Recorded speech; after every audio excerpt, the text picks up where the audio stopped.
Welcome back, Blade fans. OG Blade Reviews with you once again. My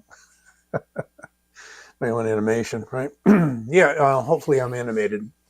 Early in the morning here, but had to show you something that came in a couple days ago. Uh, I don't want to get into the preliminary here for too long. Yes, Jake Hoback knives. Yes, there was a controversy back a year or two ago when the knife first came out that he wasn't saying it wasn't made in China. As it turns out, it is made in China. If you go to his website now, he does list all of his knives and show you the OEM manufacturer for them. This one is listed as being made by Best Tech Knives, okay? Others of his are made by We Knives, so we know the manufacturer is excellent. It's premier. He did apparently make his own knives in the U.S. He is located in the U.S., in the Midwest somewhere. Don't have all the details. It's my first Jake Hoback knife. Comes in a very interesting pine box with a sliding lid, and the real showstopper is going to come up in just a moment. That's for a knife that he makes called the Sumo, also a large knife, but it is not this knife. But these rubber patches, these Velcro patches, are very interesting, like little cartoon creatures. And there is the one for the Summit, the climber, outdoorsman standing on top of the mountain. And apparently Jake likes to do a lot of climbing and is outdoors a lot. Comes with a number of Torx wrenches, and looks like something here with this kind of it's a tool for disassembly. And I have not disassembled it. It's fresh on the table.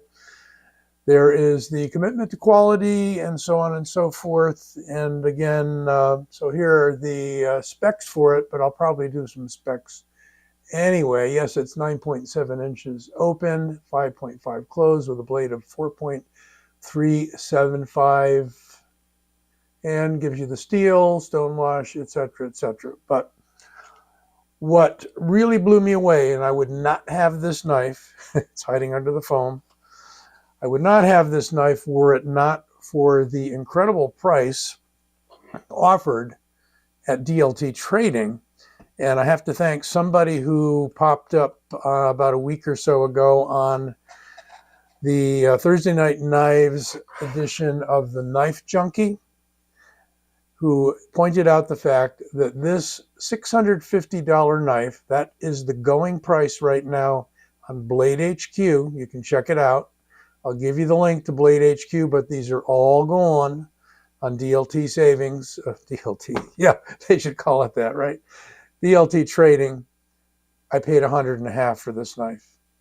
Well, what can be wrong with it? Nothing wrong with it, man. It's not used. It's not scratched up. It's got this pristine, smooth, bead blast titanium finish, blue pivot surround, not even a surround, it's a blue pivot, and a blue pivot on the T8 side, blue clip, anodized light blue backspacer. I think there was a purple edition too. LTK did a review on it about going back 2 years. So the knife came out about 2 years ago. Nicely, discreetly branded. PS23 is likely the model number. Yeah, Psalm 23. So Jake is a follower of the Bible, and that is for Psalm 23.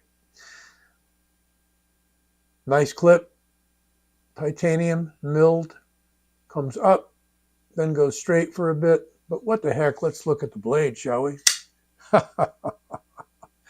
All right, check it out. This massive knife that lists for $650, $625. Maybe some places have them for $500. I got it for $150. I'm sorry, they're all gone. They were gone in a matter of hours. I could have picked up a Sumo as well.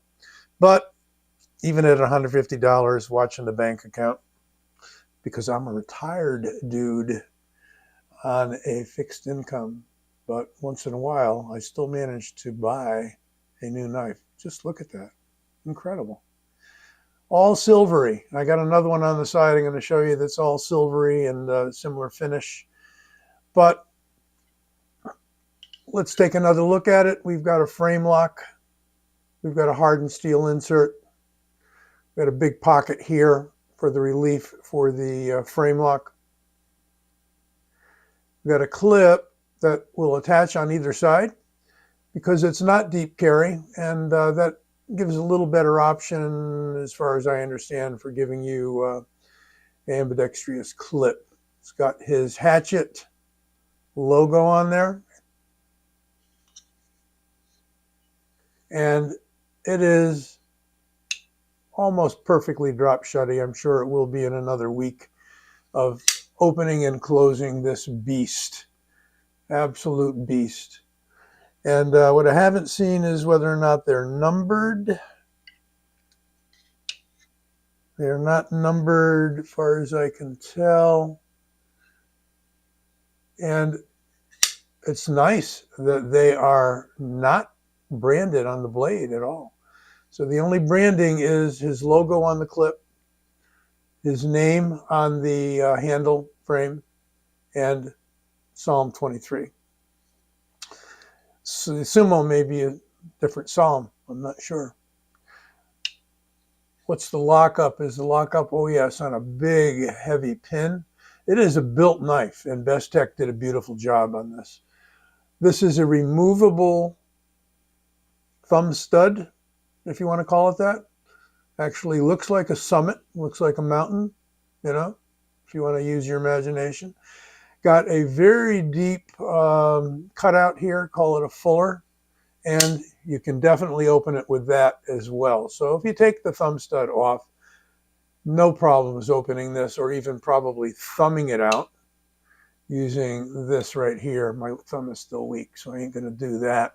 But yeah, you could thumb it out. You can reverse flick it, as I just did and managed to do again. But me, I probably use the thumb stud. You know, it can be a little sharp because you're hitting it right on that point, or you can try to get in here, but your thumb naturally goes for that point. And it's, you know, radiused and smooth, but it's still a point. So you're pushing your thumb right into the point. You can reverse flick it using that as well. Won't get into all of that. But, well, guys, I finished this video and realized that I didn't say anything about the ergos. It's hand filling, okay? It is hand filling because it's tall. It's 0.60 across here, and it's got some interesting cutouts, milled portions on both sides. So in my right hand, the interesting thing is these three fingers, particularly the middle two, tend to fit right in that, on that shelf there, if you want to call it that, this milled out portion. So it does accommodate the fingers in either hand to a degree. I mean, the clip really gets in the way if it's in the left. I wouldn't say it's a real advantage having that. And for the left hand, but for the right, you know, you could say that it gives you a little extra purchase there. There is no jimping. It's smooth, but that platform there that acts as a thumb stud actually is a good place for your thumb. Okay. So yeah, it's tall enough here that it feels large in the hand, although it isn't all that fat for the scale of the knife. All right, that's it.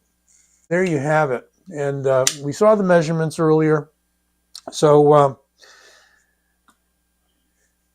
I'm going to use those measurements and also get my own thicknesses in the event that those aren't there. 9 3/4 and 4.35, I think, is what they gave us for the blade. A pretty nice little sharpening choil there. And more or less a straight plunge grind that comes down right in the center of that sharpening choil area. I think it's nicely done, but I don't claim to be an expert on sharpening choils. Knives like this are probably not going to see a whole lot of sharpening from me. Jake does sell this as an outdoors knife, as a use-it knife, and I'm sure it definitely will be a user for some folks, but likely more of a safe queen for me because I love the price I got on it. 0.60 on the handle thickness, and blade stock,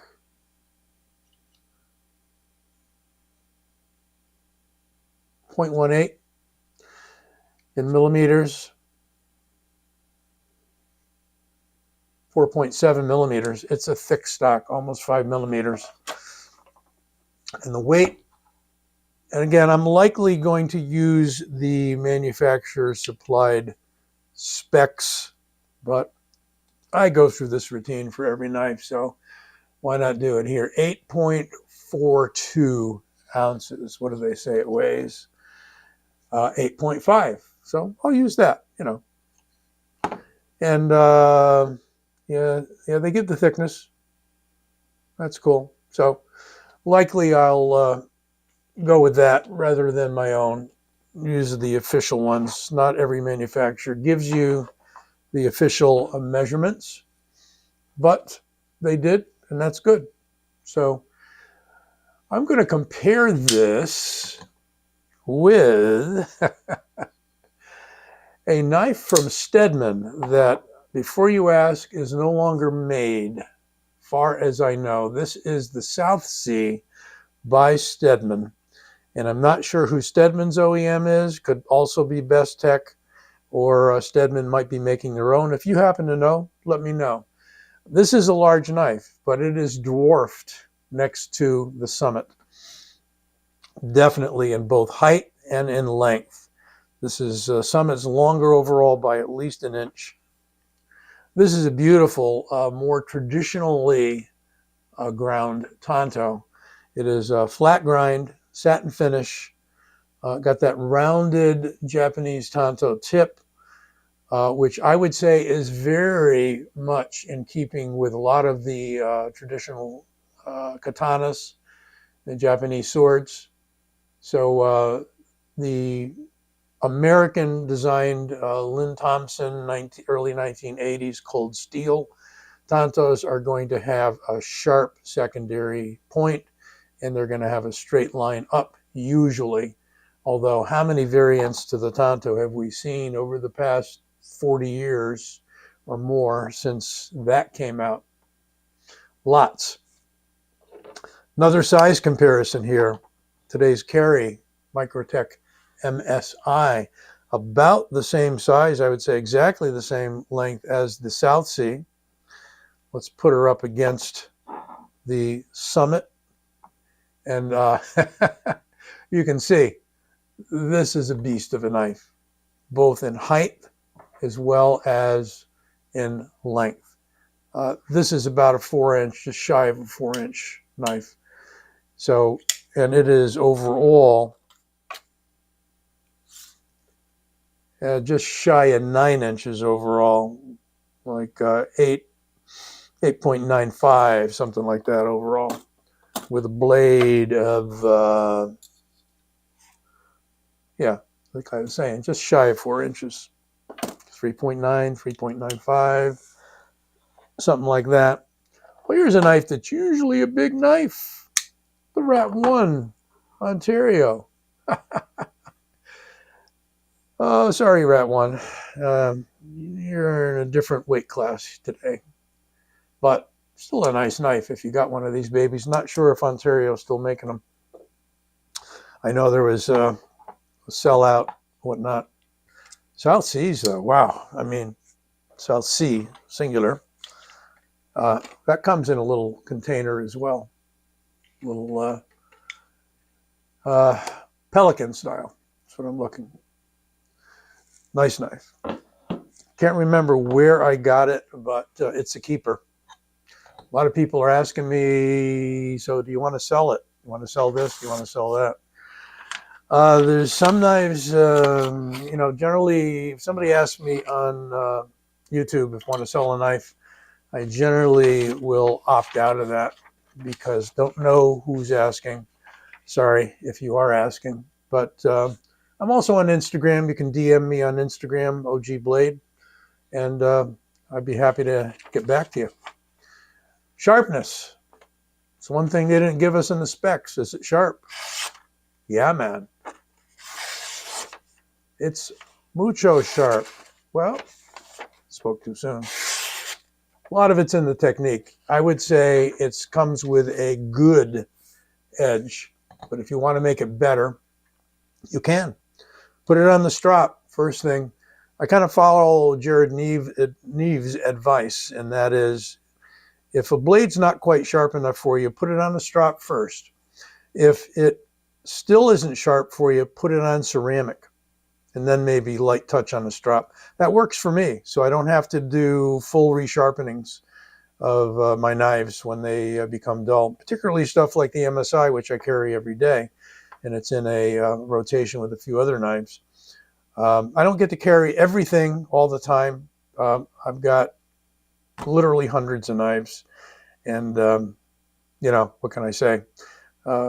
Can't stick a different one in the pocket every day. I do ascribe to the theory that you should carry 1 or 2 or 3 familiar knives, so when your hand goes on it, you know it's in your pocket, you know what you're doing with it, you know how to open it easily.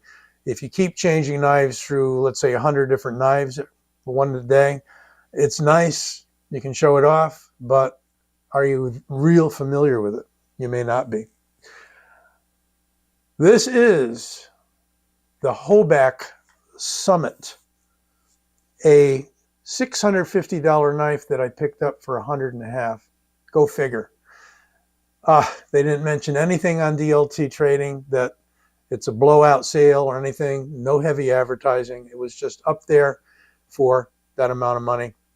And the Summits guys were going, the Sumos were going for $1.25. Yeah, I kick myself now for not picking one of those up, but this of the two is my favorite. Be well, take care. Logo over here, click on it if you haven't subscribed, and you can subscribe to my channel. You'll therefore be notified when I get a new video up and other info that might be important to you. And don't forget to give this vid a like and comment. Let me know what you think about this. Do appreciate it. Be well, take care. Stay safe.